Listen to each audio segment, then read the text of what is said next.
Web pages are structured as different zones of content. Within these zones, you have smaller elements like headings, paragraphs, and images. Sometimes you won't be able to group together smaller groups of content using a semantic HTML tag, though, like header or footer. There are two more general ways to define groups of content: divs and spans. We'll look at both.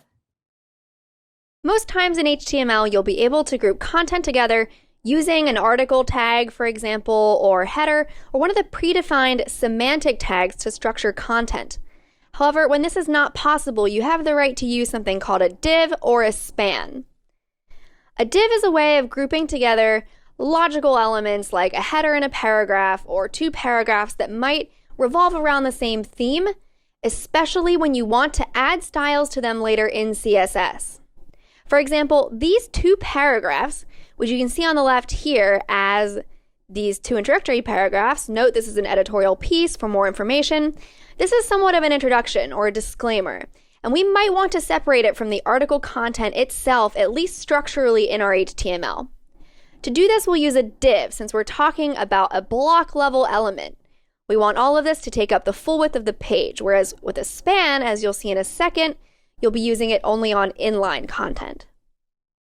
Grouping together content within a div is as simple as adding div tags around the content that you want to group together. In this case, my two paragraphs.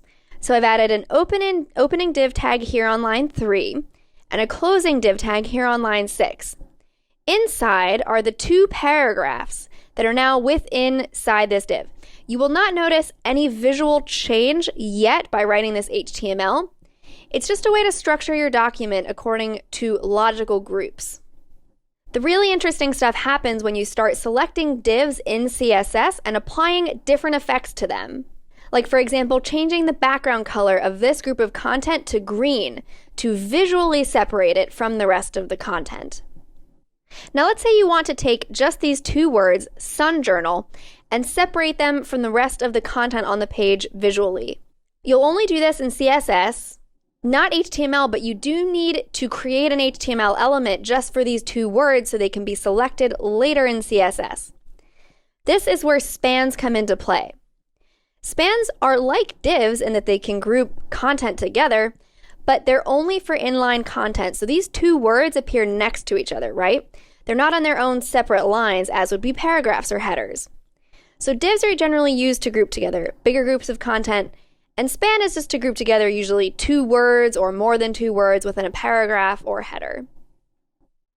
Now you'll notice nothing in the browser actually changes again with spans, but when you read the HTML itself, you can tell that this content at least is grouped together via a div, so it must be related somehow, these two paragraphs.